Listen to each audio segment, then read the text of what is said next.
Welcome everyone to the Movement Politics webinar, From Protest to Power. My name is Isaac Grimm and I'm the Political Engagement Director with Rights and Democracy. I'm a high school social studies teacher turned union organizer, turned community organizer and people's lobbyist. And I came to this work because when I got clear on the fact that I'd been lied to about how our political and economic system truly operate, I got pissed off. And I decided to dedicate myself to organizing for a system that actually aligns with my deepest values: human rights for all, true democracy, and respect for the living ecosystems we depend on for our survival. Our political system today is too bought out by financial and corporate interest to be honestly called a democracy. And to truly advance an alternative to that, we must be organizing for change at all levels, not only by taking to the streets, but by building electoral power.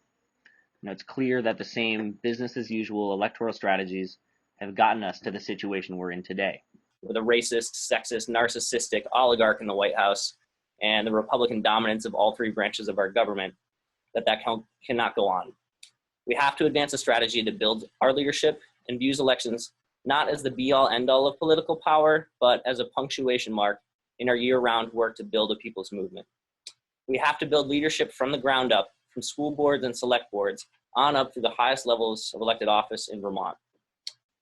As an organization, Rights and Democracy is less than 2 years old, but we've already accomplished a lot legislatively and electorally in a short time. We've worked in coalition to help pass Election Day voter registration in 2015, and automatic voter registration and paid sick days last year in 2016.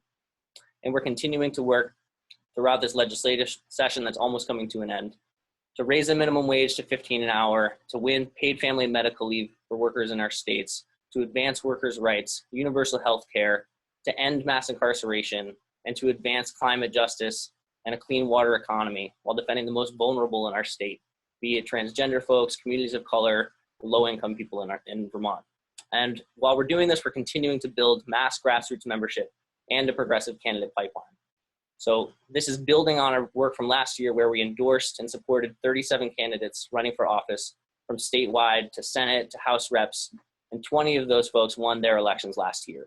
I'm proud to have 4 of those elected officials join us on this webinar today: Lieutenant David Zuckerman, Chittenden County Senator Debbie Ingram, Burlington Representative Lena Colburn, and Bennington Representative Kaya Morris. All of these folks have done amazing work in this session already to advance social, economic, and environmental justice. We'll also be hearing from Phil Fermani, longtime state director for Senator Bernie Sanders, Laurel Wales, our movement politics director for our national network called People's Action, and Allison Nyhart, a Rights and Democracy leader from Addison County, and myself. So thank you all again for being with us tonight.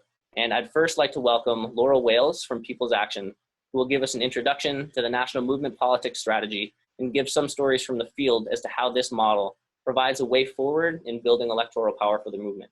So thank you, Laurel. Great, and can you all hear me? We good? Excellent. And then last question, were you able to get the PowerPoint up, or should I be doing that right now?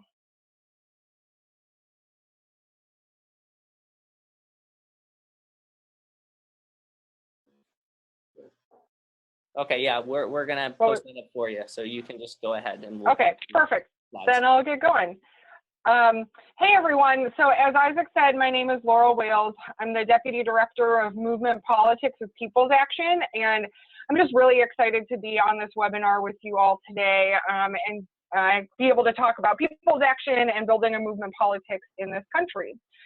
Because if you're feeling what I'm feeling, we need a new radical political revolution. And that work really starts with folks like you, grassroots leaders, and folks getting ready to step up and run for office. So I have been organizing for the last 8 years with various organizations, community organizations and political campaigns. And over the course of my career, I have been focused on testing and trying new and innovative ways to bring community organizing styles and tactics into what is traditionally seen as like kind of business as usual politics and electoral campaigns, to build something different, which at People's Action we were calling movement politics.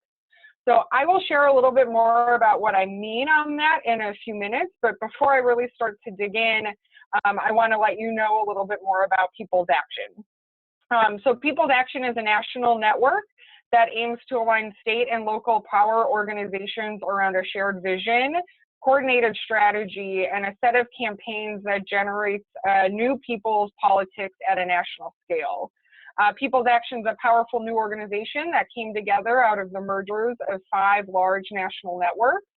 And we focus our work on racial, gender, environmental, and economic justice, and organize a multiracial working class base to fight back and reclaim the power for the people.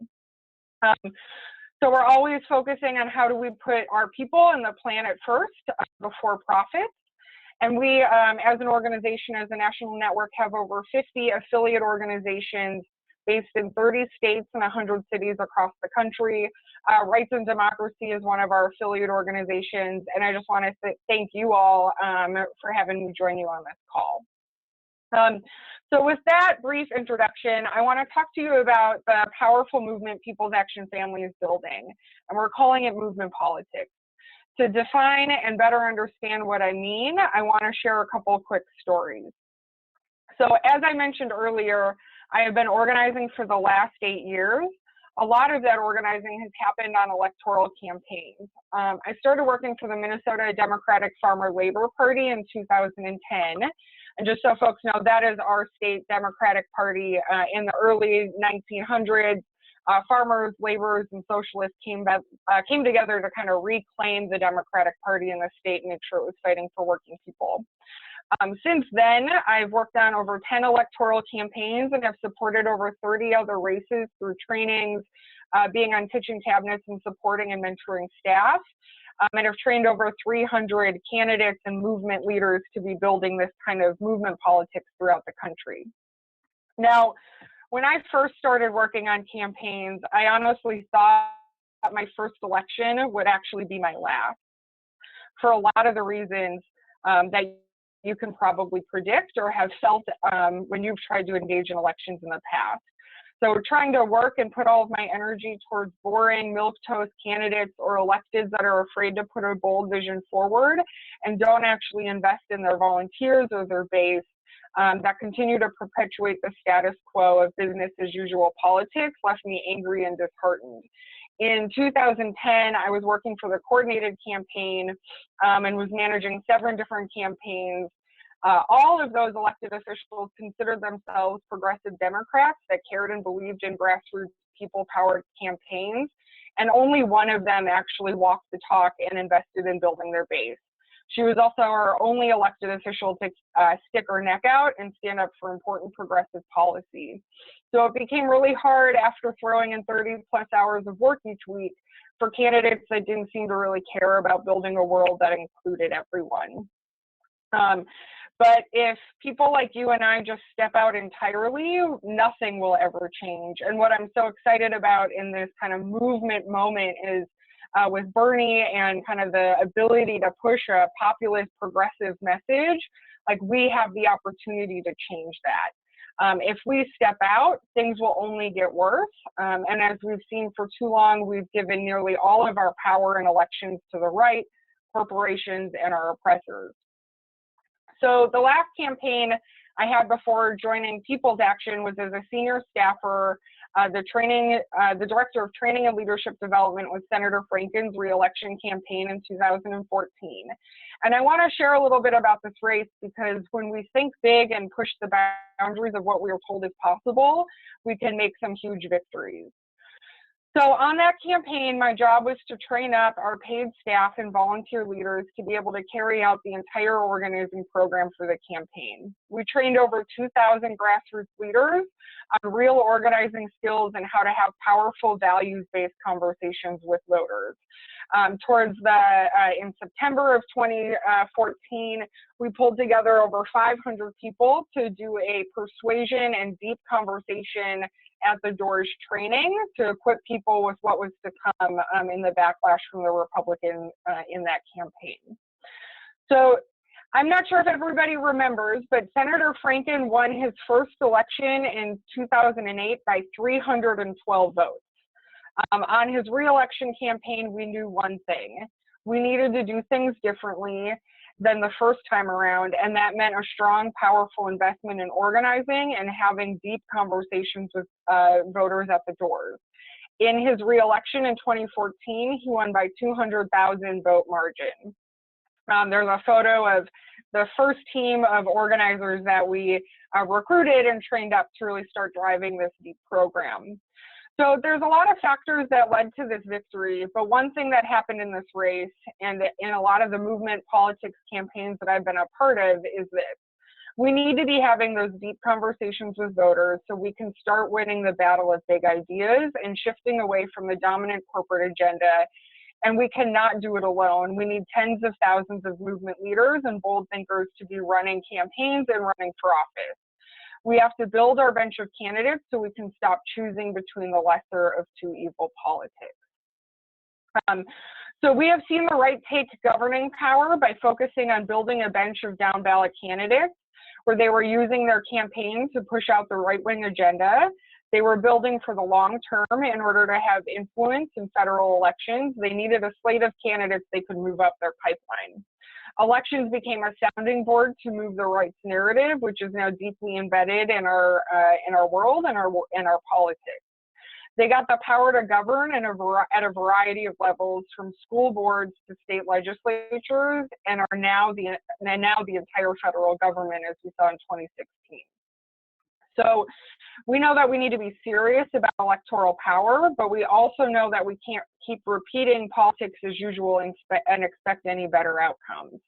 This is what movement politics is about. It's about fighting a lesser of two evil politics.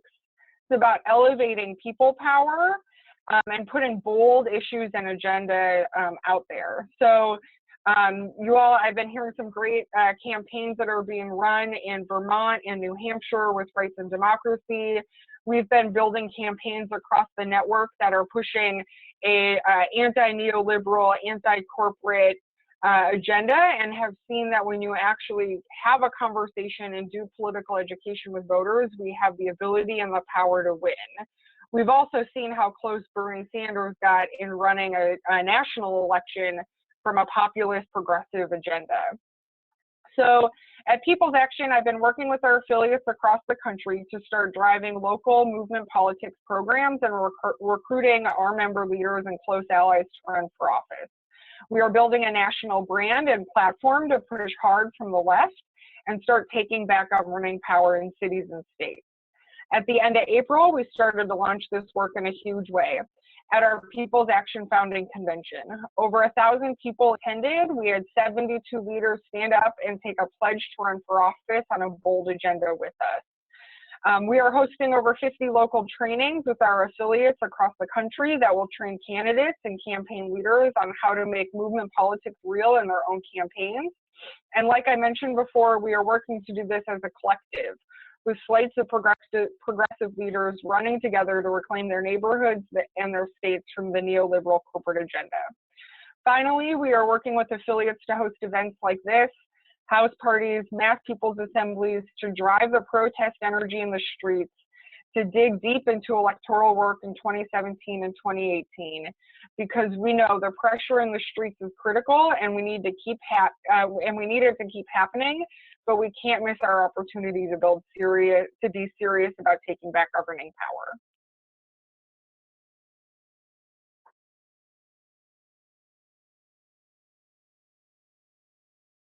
And I think that's it, Isaac. Whoever's up next.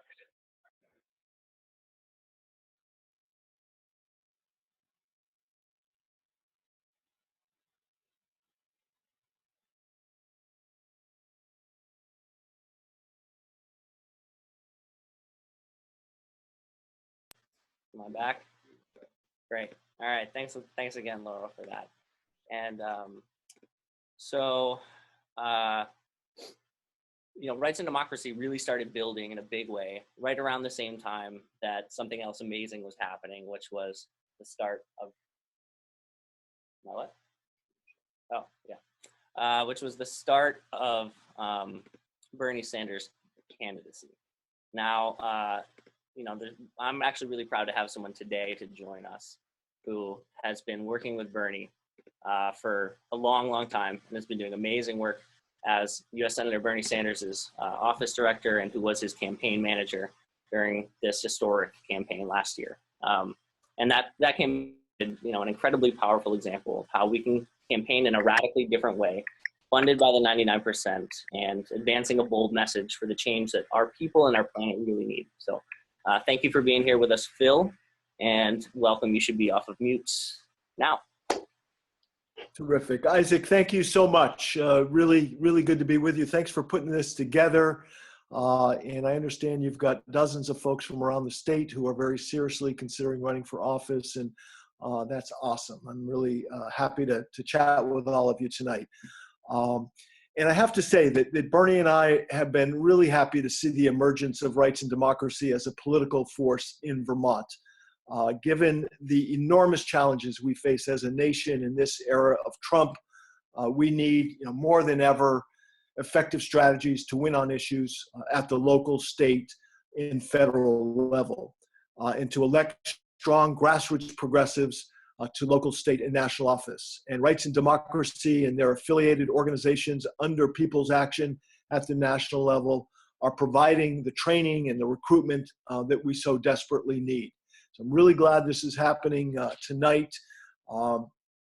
Sadly, the Democratic Party model over the last 8 years has been a failure, frankly. And the Democratic Party has lost over 900 state legislative seats across the country. Pretty incredible statistic. Both houses of Congress, of course, 2/3 of the governor's chairs. So Bernie's made it a political priority to help transform the Democratic Party away from a top-down party that raises most of its money from corporations and large dollar donors to a grassroots party that opens its doors to young people and low-income and working folks and raises money like how Bernie did in his presidential campaign, raising over $200 million from millions of small dollar donors. And at the core of the transformation of the Democratic Party, of course, is the need to take on corporate power and speak forcefully to the needs of working people. And we're having some success with Bernie's supporters now chairing several state Democratic parties across the nation. Hundreds of good, strong, progressive candidates, including many young people, have stepped up to run in 2017 and 2018 on progressive platforms.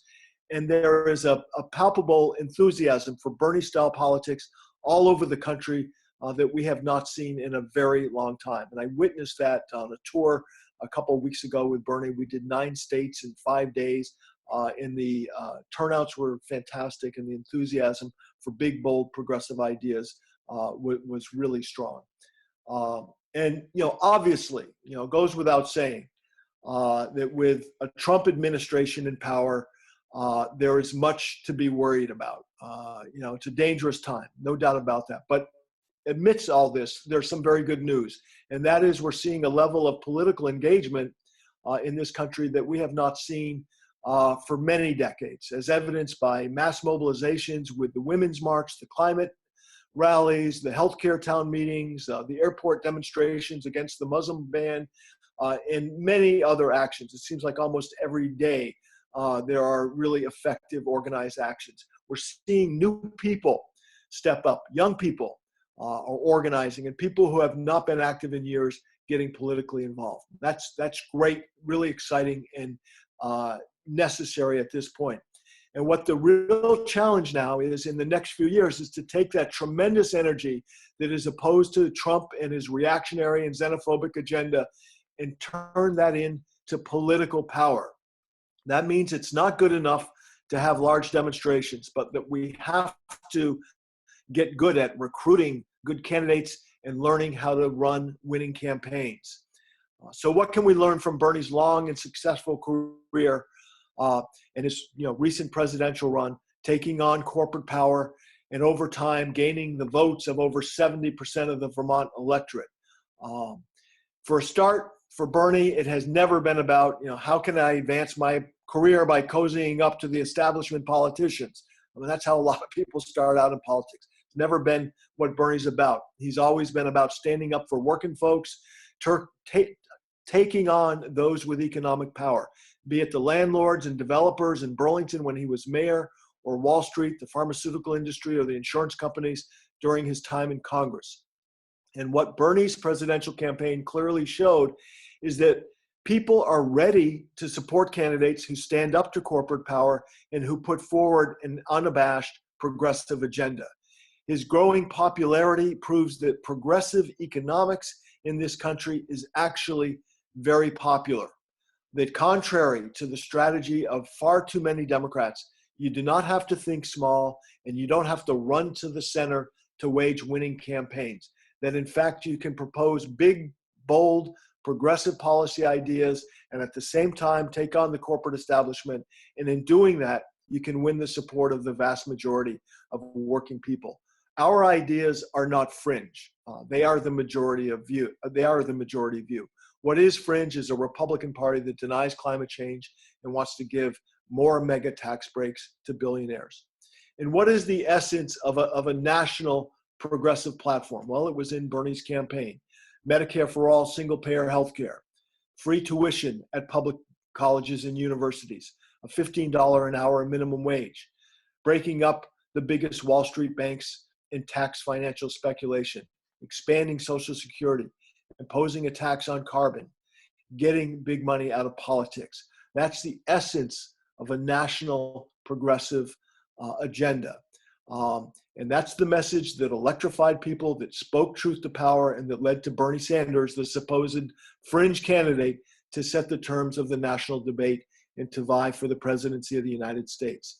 Now, for all of you, the challenge is going to be, how do you develop an economic message and a campaign platform that speaks to the economic concerns of your constituents as you run for, select board or school board, state rep or statewide office or Congress? And let me put forward just, a few ideas that maybe can get you thinking about your campaign platforms.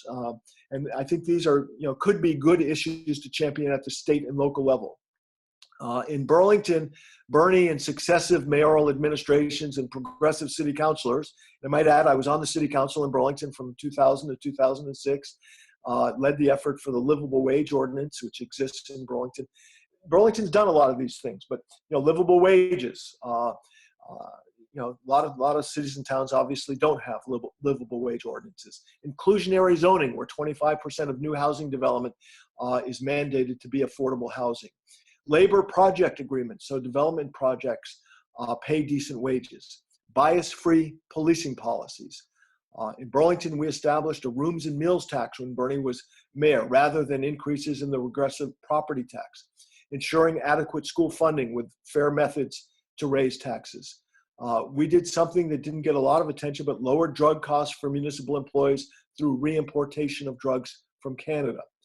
At the state level, and some of these things have been done thanks to the work of David Zuckerman and many others. Single payer healthcare. We haven't got that done. We were close, but that's another story. But we got to get that back on the table. Increasing the minimum wage, paid sick leave, paid family leave, property tax reform, making millionaires pay their fair share of taxes, free tuition in public colleges and universities, banning racial profiling, GMO labeling. Thank you, Vermont. Thank you, David Zuckerman. Universal pre-K, energy efficiency, and sustainable energy development. We've done, I think Vermont has really led the nation there. Restricting privatization, funding social services for the most marginalized. So, those are just some ideas. Bernie, I think if he was here, would want to encourage you to run for office, to jump into the electoral world and help bring about the political revolution by running and winning on a progressive agenda. Thankfully, you have Rights and Democracy to help you put together a winning strategy, as I know they are committed to educating and training the next generation of candidates to run for office and wage winning progressive campaigns. Know that Bernie will continue the fight at the national level for a progressive agenda, and we will fight to put more progressives into the House and Senate and into state houses and governor's office. We're in it for the long haul. We'll never give up on the vision that Bernie has laid out for a more just America. I look forward to hearing reports from you about your efforts running for office. Together, we can change the world. Great to be with you tonight. Thanks, Isaac. Thank you so much, Phil, for being with us.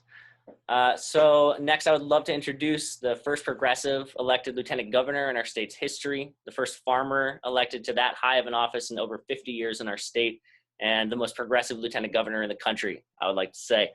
David Zuckerman's victory last year was sorely needed bright spot in the horror show that was the 2016 elections. And he's continued organizing in the State House and has provided a much needed voice for progressive change in these times. Thanks for being with us, David. Well, thank you, Isaac. And I appreciate the kind words and the organizing work. And obviously, I have to say to everyone, and Phil already knows this, I've heard it before, but I wouldn't be in the office I'm in now if I hadn't been inspired by Bernie back in '92. And I think he has inspired, thousands and millions across the country. And I think calls like this, the work, Laurel, that you're doing and others to take that inspiration and get people to then run for office and engage is really excellent. I've been asked a little bit to talk about sort of how to run for office and then govern like a community organizer. And some of the things that I've been trying to do include putting out an e-newsletter every couple weeks. It isn't asking for money like most political newsletters that happen all the time from the major, candidates and Senate people in Washington and everything else. But in fact, it's just a newsletter to the lists that I've accumulated over the years on GMO labeling, on cannabis reform from constituents who have reached out. And one of the things that people have to do when you're campaigning is keep building your lists, keep communication, and have that be honest communication. And that's going to build up a base that's going to be there for you when you're then attacked at some point. And I suffered my fair share of attacks in my campaign this fall. But people across the state said, I know that guy. That's not a fair attack. That's not appropriate. And part of that is about building up the relationship with your constituency, building a relationship of integrity, of honesty, of saying what you believe and fighting for it, not just saying what you think people want to hear. And it also means listening and asking questions. It means when you're talking with someone who might think differently, and our own Congressman Peter Welch has been doing this, Bernie's been the person that really blazed the way to say, don't get angry and don't attack Trump voters. Many of them had legitimate economic concerns that the establishment had been failing on. And it was establishment Democrats, it was establishment Republicans, it was establishment government. And Trump tapped into that frustration because when your economic circumstance hasn't improved, so you see on TV, the wealthy getting richer and everybody else struggling and we're fighting over scraps, that's an understandable frustration and anger. So go to where they are and bring people along to what the solutions are that we're offering. Don't just say, oh, you stupid idiot, you voted for Trump. That isn't how you're going to build support. That's not how you're going to bring people into this movement.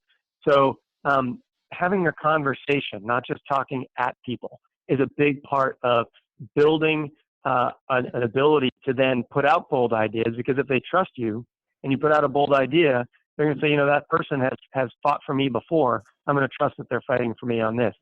So run for office stating what you believe, and people are going to vote for someone who they believe is honest and straightforward about their beliefs, more than just being another politician that's going to tell you what you want to hear. And I can tell you, having served now for 20 years, 18 years, it is so much easier to serve and fight for things that you already told your constituents you believed in than it is to serve having just tried to placate everybody and then go, well, I'm not sure if my constituents actually believe in this, so I'm going to be wishy-washy and careful. If you run bold, you get to serve bold, and it's incredibly liberating. And when we're serving, it's also not enough just we've had some great rallies. I mean, the political interest in people across this state, from the Women's March to the Climate March, Youth Environmental Summit. Well, we can just talk at them, or we can help them know ways to take action.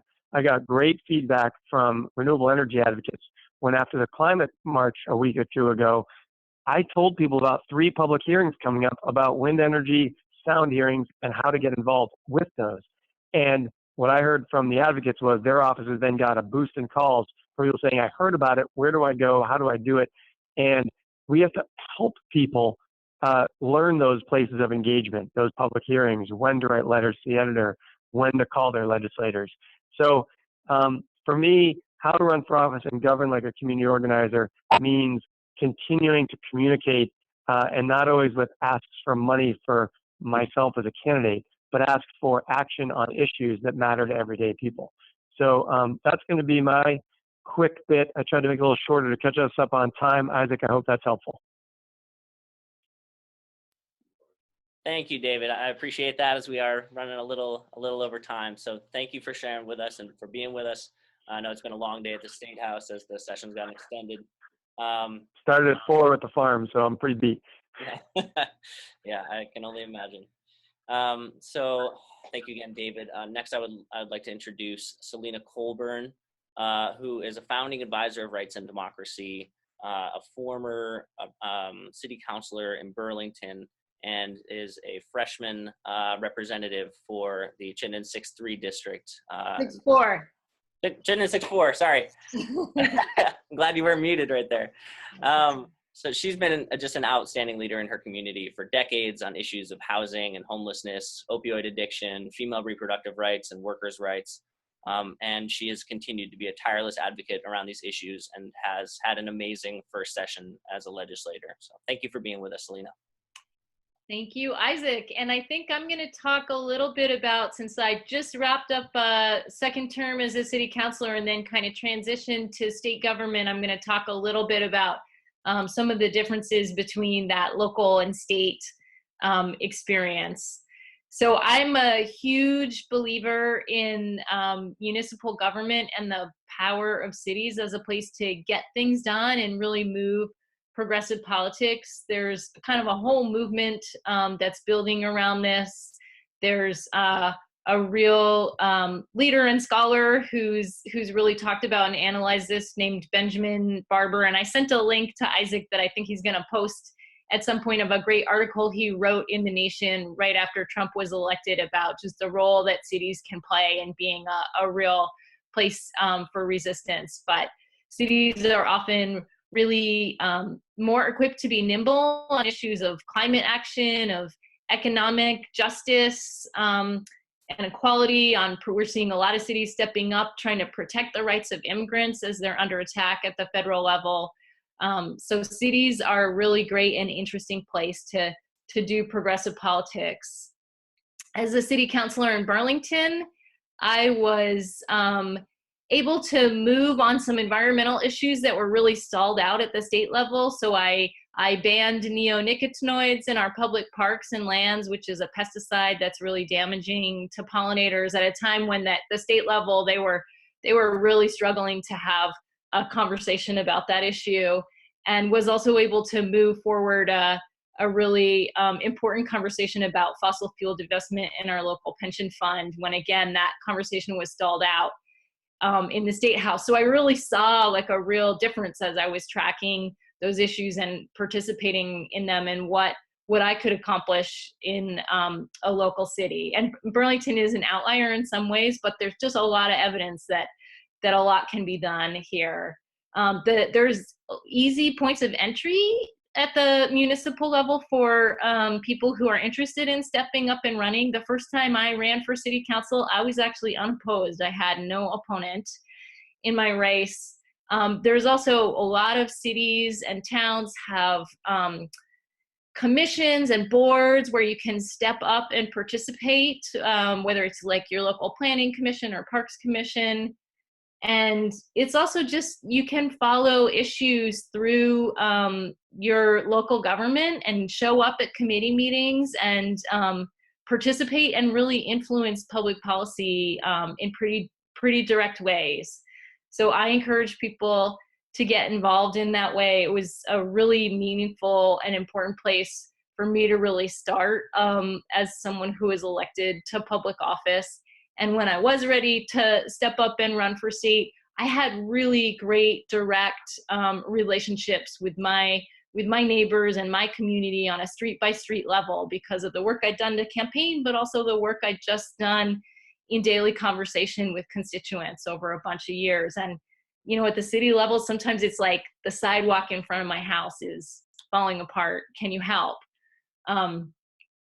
So what I found, I'm still new at state government, but what I found is that part of the reason I ran is because there were some issues I felt like I was really hitting the wall on what I could accomplish at the local level, and in particular, trying to find a response to our opioid dependence crisis here in Vermont that really prioritized access to treatment and harm reduction approaches. So that's something I have prioritized at the state level, and I found it's not as nimble, for sure. I'm now part of 150 people, and a lot of those people are a lot more conservative than I am, including a lot of the Democrats. But you do have greater reach when you're able to move things. So some of the things I was able to move my first year out is I passed a bill through the House and just waiting for it to pass on the Senate side to make all single occupancy bathrooms gender neutral, which is just a great common sense thing for everyone, but a real health and safety issue for trans Vermonters. I also have been working really hard on trying to move a conversation about getting access to medication-assisted treatment in our corrections facilities, where people are actually cut off from that treatment after they are incarcerated often. And they didn't pass that bill, but it got taken up, and that sort of instigated some commitments from the corrections department and has really moved that issue and built a coalition around it of people who really care about that issue. So the other thing I'd say just really quickly about the state issue is that you do have more opportunity, kind of alluding to what Dave was saying, to engage with people with just a broader range of political positions. And, that's an opportunity and a challenge, I think. You also get to dig in a lot more deeply on issues. So it becomes kind of like a day job, whereas for a lot of hyper-local government experience, you're in a much more of a volunteer role. So you get to really spend some serious time with an issue, particularly in your committee work. And like I said before, I think that local experience set me up really well to transition into that state level position. So I think the other thing I was asked to talk about really quickly is the role of third parties. As a city councilor, I was a progressive, and as a state legislator, I'm a progressive Democrat. And I think Vermont has shown that a third party can really work at the local level. Progressives have done incredible things in Vermont over a 30-plus year history. We don't take any corporate money as progressives. It's one of the pledges we take when we run as progressives. So that's really different from the Republican Party and the Democratic Party.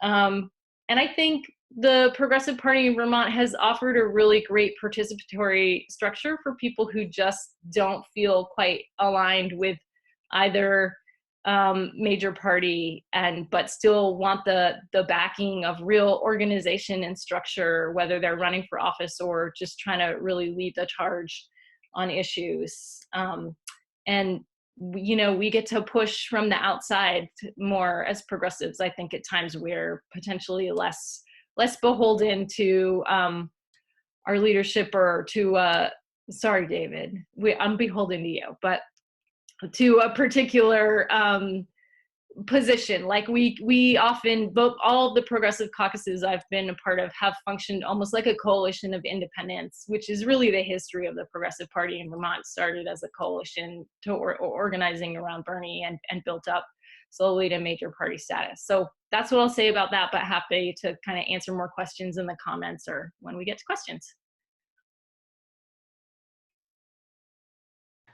All right, thank you, Selena. So next I would love to introduce Kaya Morse, who's a Democratic representative from Bennington, Vermont. It's in the southwest corner of the state.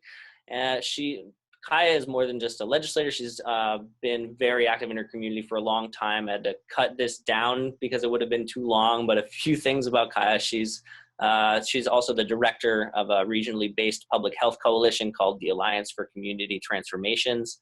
She's an advocate against domestic violence. She's served as vice president of the Bennington County Coalition for Homelessness, or for the homeless.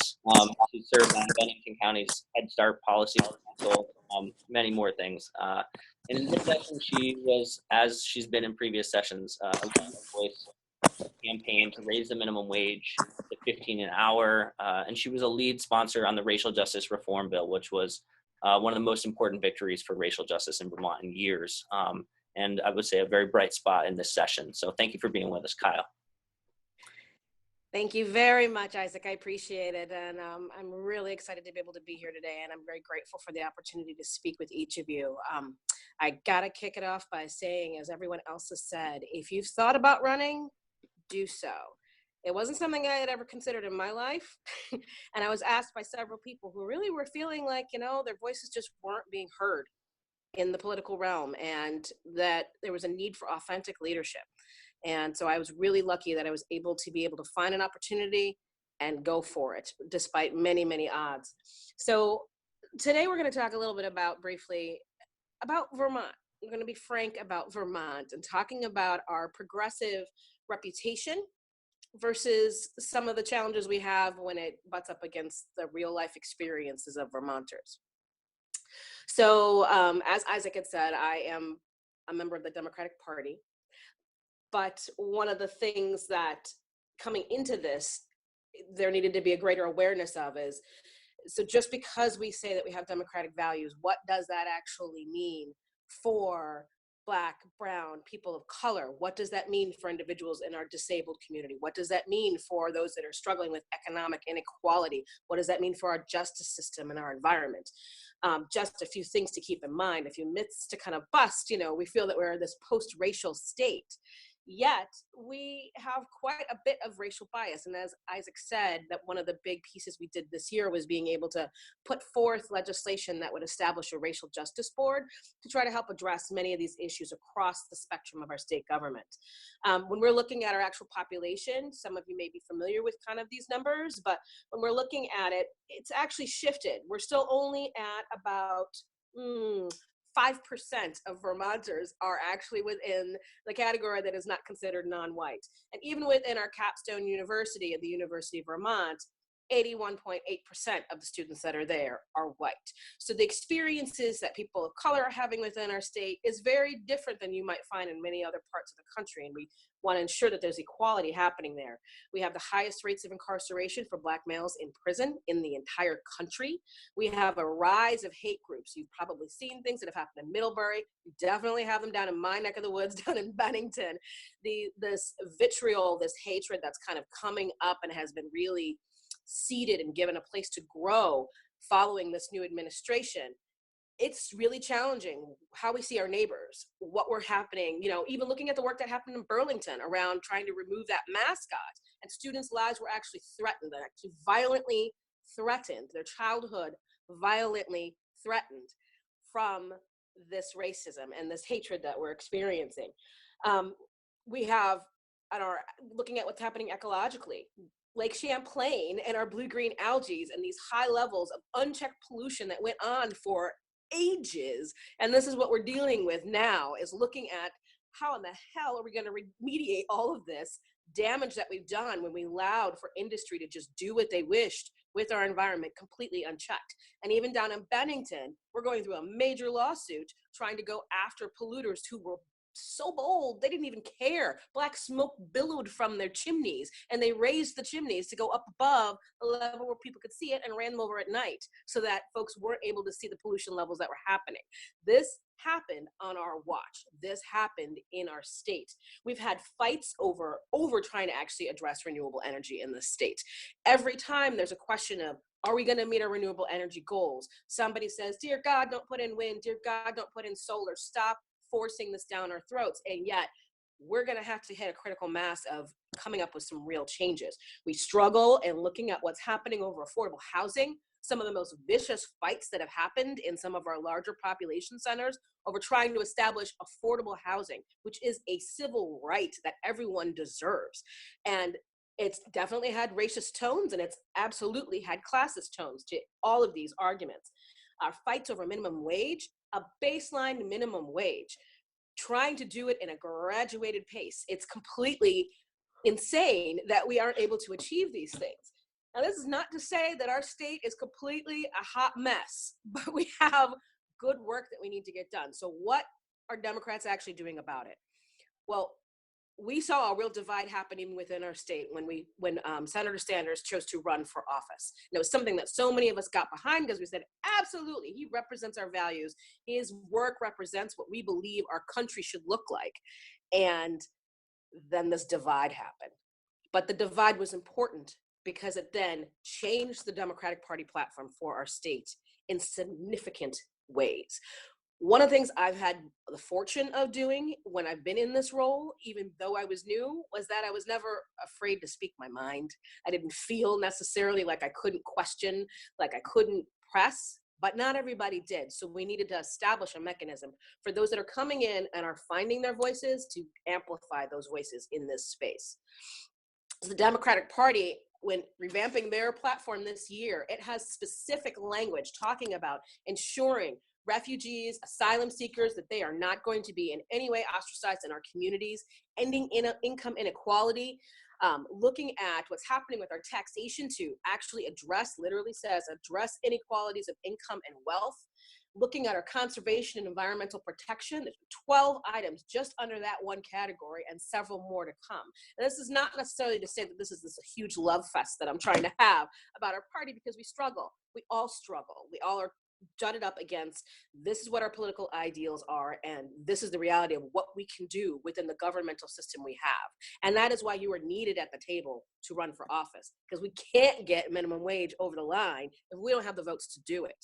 We can't make these changes that need to happen, that we believe in, unless you were there. So I really want to just, if you've thought about it, think about it some more. Connect with Rights and Democracy, connect with some local activist groups, and find ways to be able to make sure that your voice and the voice of the people that are around you and your loved ones are actually heard and answered. So thank you very much for your time, and I appreciate the opportunity to participate, Isaac. Thank you. Thank you, Kaya. And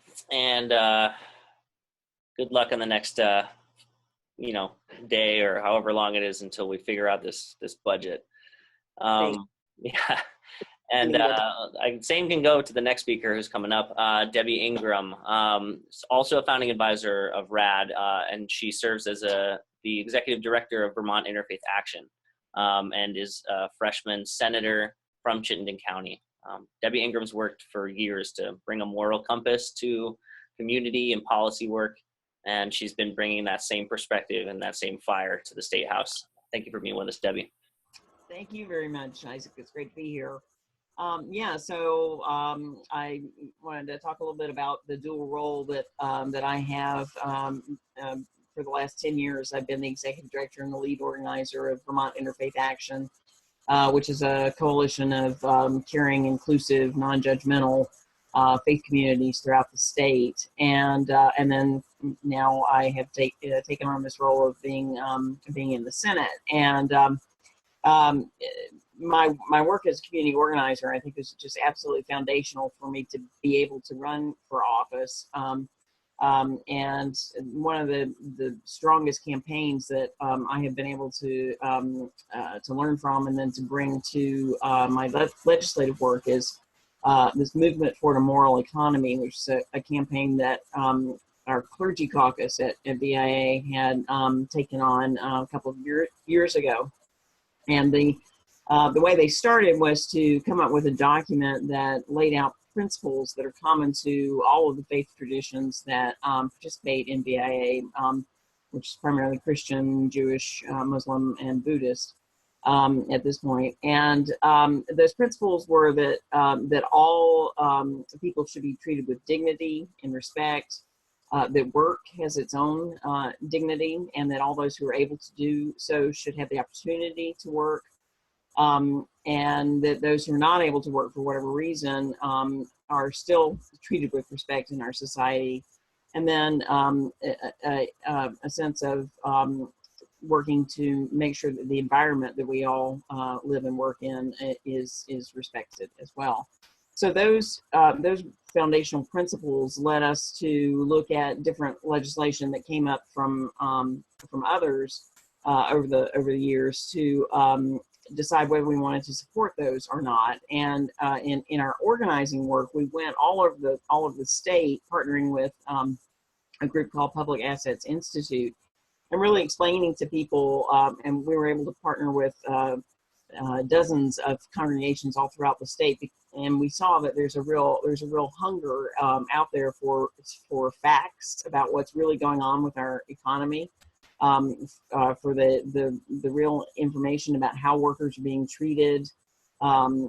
People anecdotally realize that it's very difficult for folks to make ends meet, but we had the data and the facts to prove that it's absolutely impossible for some people who are not who are only making $8 or $9 an hour, or even now $10 an hour, which is our minimum wage in Vermont, to be able to pay their child care costs and pay for food and housing and fuel and all the things that people need.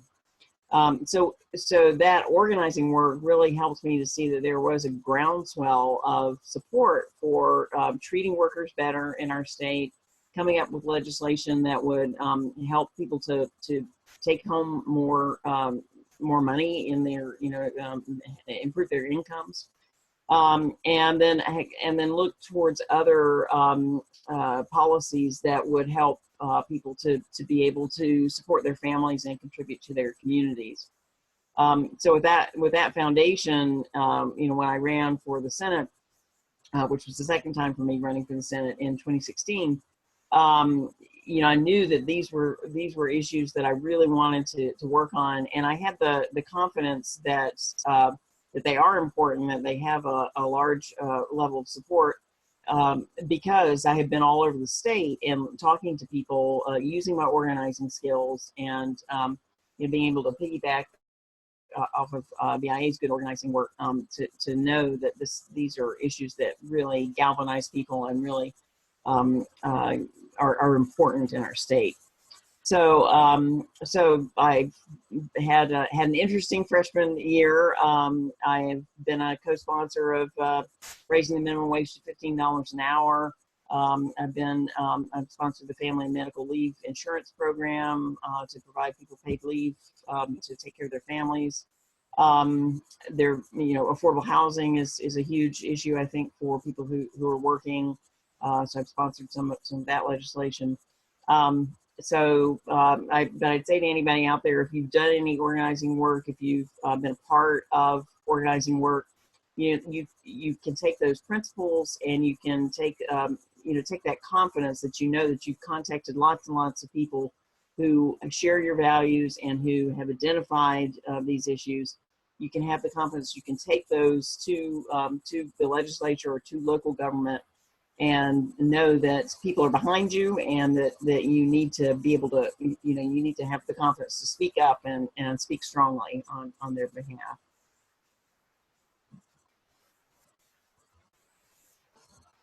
So, yep. Okay, I can't hear you, but there you go. All right. All right.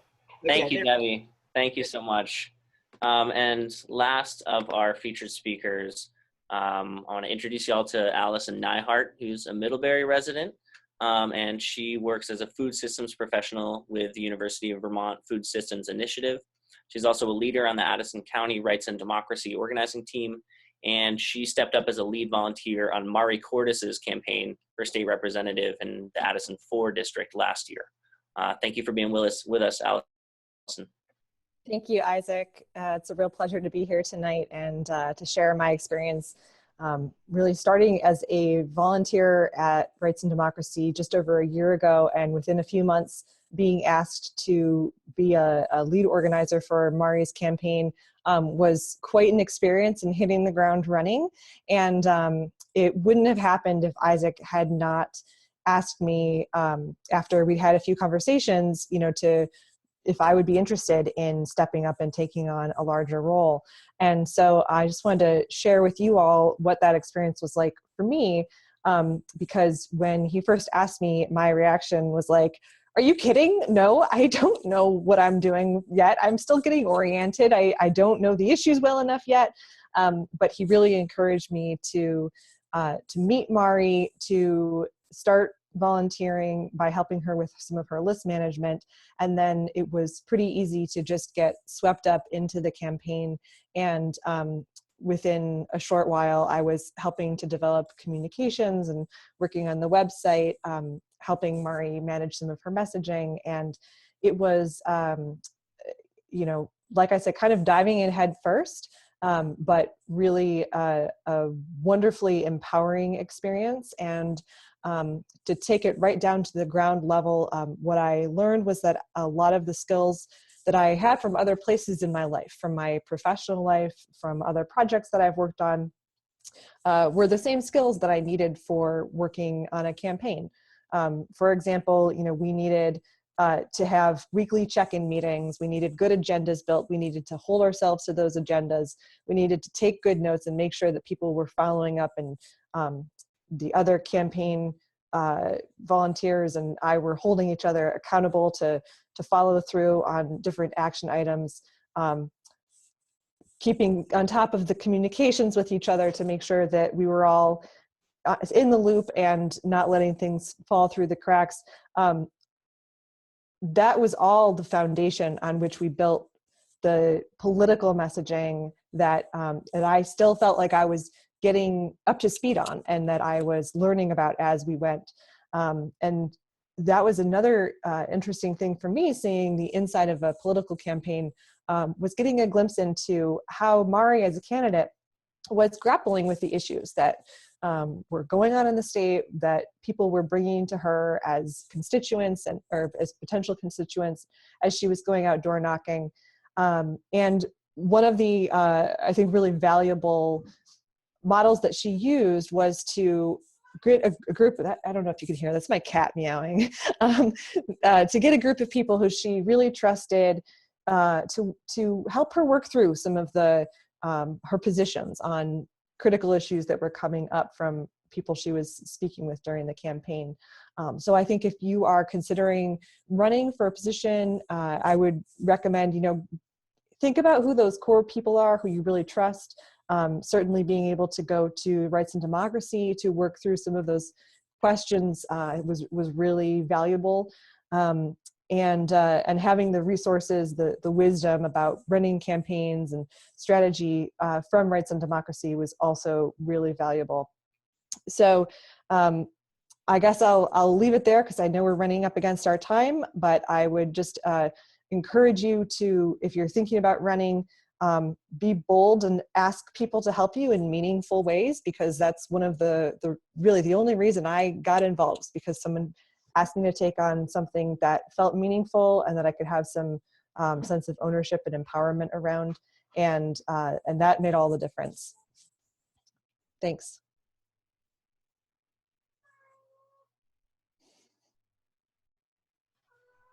Okay, thank you, Allison. Thank you for sharing. And thank you for all the great work you've done, and to all of our other speakers. I know we're a little over time, but just to wrap that up a little bit before we take a few questions, if our speakers are willing to stick around, and I understand that some of you have very full schedules, so if any of our participants are not able to stay past the time, I think everyone will understand, and we'll do our best to connect folks and get questions answered the best way we can. I think these stories are really important for us to understand that building a movement means that we're organizing for change at every level possible, that we're organizing with our neighbors, that we're developing deep, transformative relationships with those based on shared values and based on a shared goal of advancing democracy and of moving towards an understanding that's not, you know, undercutting the foundation of our well-being and our neighbors' well-being. And some of the folks that I've had the privilege to work with are living that out, and I'm sure that many of you on this webinar are as well. And what we need to do is just kind of give each other the tools to build our leadership, to know that we do have the knowledge and skills to step up in that way, and that everybody has a place in this movement. Many people have to get asked a number of times to run. And not necessarily everyone needs to run. It's incredibly powerful to be supporting someone that you want to run with, right? That you want to be behind. And that's just as critically important. Many of you on this call, I think everybody, because I made it that way, filled out a survey. And I'll be using that to look at, you know, who are the folks interested in running, who are the folks interested in supporting electoral campaigns. And we'll be following up with everybody to have one-on-ones with folks and start developing these relationships and thinking towards how we can influence next year's elections in the biggest way possible. So I want to give a little bit of time for some of the questions that came up. Now, not only were some questions asked in the chat here on the webinar, but we had the opportunity for questions for those who filled out the survey. So one that I wanted to bring up first was, I think this would be a good one, and this is from one of our members who did run for select board this year, and who's going to get in there next time, Vicki Lamprin from Bennington. And her question was, what's the hardest lesson that you've learned in running for office? And what I want to do is I'm going to take our featured speakers off of mute, and if one of you wants to take that quickly so we can get through a few of these questions, don't put your hand up. If anybody wants to take that on. Well, I guess this is David. All right, let's take David, who's on the phone now. Thank you, David. Oh, David, perfect. Okay, I would just say one of the hardest lessons is time demands with family, and also the level of personal attacks or underground rumor creating that can happen. And you just got to develop a thick skin and have faith in knowing who you are and your own values and beliefs, and keep fighting for them. And your friends have to have your back, and that helps you get through some of those things. Thank you, David. Thank you. Let's see. Another question I think is good. It's a little bit more about maybe the activist end of this, but I think that these things they're both very tied together: electoral organizing and activism around issues and movement building. And that is, how do you turn down requests for activism that don't seem useful? So focus on the activism that feels most useful for you. And that's from Elizabeth Allen Pennebaker from Burlington. And I think that's a great question, is how do we figure out the best use of our time and our energy? Go for it, Celine. Well, she's a constituent of mine, so I feel like I have to answer that. Or former constituent. She moved out of the district. I think part of it is, like, you really have to think about what it is you want to do, and you have to think about what your skills are. So you have to, like, just constantly be getting to know yourself better and better, and try to find, so you're looking at, like, the efficiencies, right? Because there's very few of us who just get to be full-time activists or even full-time policymakers. I was working 3 jobs until a month ago, plus parenting. And so I think it's partly a process of just getting clearer and clearer and clearer about, like, what am I really trying to do? Kind of honing in on your goals of the change you want to affect, and also really trying to understand where your strengths are to move that change, and where you might step aside and let other people lead in a different kind of way. And I think it's also, like, trying stuff and failing too. So, we have, like, this idea of hyper efficiency, I think, in the world right now, but I think spreading ourselves a little bit thin to answer some of those questions sometimes is part of the process too. Thank you, Selena. I noticed that a lot of the questions that have been asked in the chat bar have been getting answered by the participants. I want to thank you all for being on top of that. Another question I wanted to bring forward from Mary Droge, I apologize if I'm butchering your name, who started Castleton Indivisible, which is great. Her question is, how do we keep newly awakened political activists active?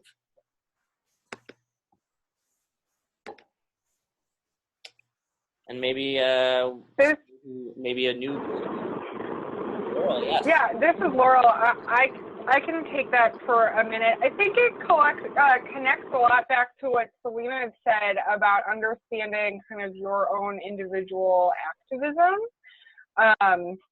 And can you say it one more time, Isaac? I had a thought and now I lost it. Yeah. So if you could repeat the question. how do we keep newly awakened activists active? Yep. Okay, great. Yeah, I think part of it is a lot about relationship building. So if you're out there working with and connecting with new folks that are coming into the movement, it is on us as folks who are driving and doing and see ourselves as leaders in this work to, you know, reach out a hand, say hi, invite people into what we are doing. And then the other piece I would add to that is about, you know, real development and giving folks a real role and skills so that they stay ignited and connected to what is doing. So thinking back to the story of the last speaker, I can't remember your name, I'm sorry, but going back to your experience of having a role that actually felt powerful and compelling and something you could do and being invested in, I think that is how we continue to grow and develop and build our base of folks and not have them come in and feel like they don't have a home to work with and don't have somebody that's really helping them figure out their path or build in their own investment. Mm-hmm. Thank you, Laurel. I want to bring forward one more question, which I think will be relevant for everyone, even if you're not younger right now, but I think we've all experienced this. It's a question from J.F. Carter Newbiser, who is a freshman at the University of Vermont and interested in running for city council. And the question is, how can I, as a student and youth, or as a young adult, gain credibility among older individuals? I wouldn't mind taking a stab at that. I heard Kaya going, though. Go for it, Deb. Sure. All right. Well, I think actually, you know, that a lot of people, a lot of even older people are really happy when younger people step up. And, you know, I think of the example of Keisha Ram, you know, who ran for lieutenant governor this year, or, you know, in this last election. And she was president of the student body at UVM, and she came out and she ran for a representative position in Burlington against a longtime incumbent, and you know, she beat him, and she did the work, going door to door and that kind of thing, you know, really trying to create those relationships. But I think that you know, a lot of older people are really eager to listen to you know, to younger people, and you know, don't ever be, you know, embarrassed or you know, or apologetic for being younger, because you know, you represent a voice that's not heard enough. You know, I did a little survey of the Vermont Senate, and our median age is 65 and a half years old. You know, so half the people are older than 65 and a half, you know, and I'm middle-aged and I'm young in the Senate, you know, so, I mean, we need people who, you know, who are at that other end of the age spectrum, and even older people, you know that. Thank you, Debbie. Unless anyone else wanted to take a piece of that, I could close. Yeah, I'd love to, actually, Isaac. Thank you, Allison. I just would say, I think that the best way to gain credibility is to start getting involved and showing people the value of the work that you can provide. And as soon as you have a few people that you've worked with who can vouch for you, you know, you've already started to build some social capital there, and you'll only get stronger from there. Thanks, Allison. So I think we've gone a little over 10 minutes over. I want to thank all the participants for staying on, and thank everyone else who's been on here. That question brought it home for me, because really what this is about is we need new ideas. We need to challenge old assumptions. We need to move past the business as usual politics that have gotten to the position we're in now, which is a very scary position where the dominant narrative is not even in our country admitting the crises that we're up against, right? Racism and sexism and climate change, these things that are very real threats to millions and millions of people, and especially like the folks who have always been the most marginalized in our communities. So the more we get involved, the more we can change this. It's up to us. We're the ones we've been waiting for.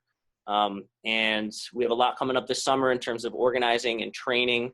We're going to be kicking off our Democracy Summer series of town hall meetings on June 17th. Stay tuned for that. We'll be sending out a lot of information about that soon. And we're going to have similarly webinars like this, and we're going to have folks hosting house parties around the state. I'll be sure to follow up with all of you who filled out the survey to be on this. If you didn't already, please, you can fill out that survey after the fact, just so that I have a bit of information to go from. And this is just the beginning, right? We have a lot of work to do building toward next year, building towards 3 years from now, and making sure that we can turn this situation around. So thank you all for being here with us. And I'll follow up with all of y'all soon. Together we win. Thank you all. Thank you. Bye.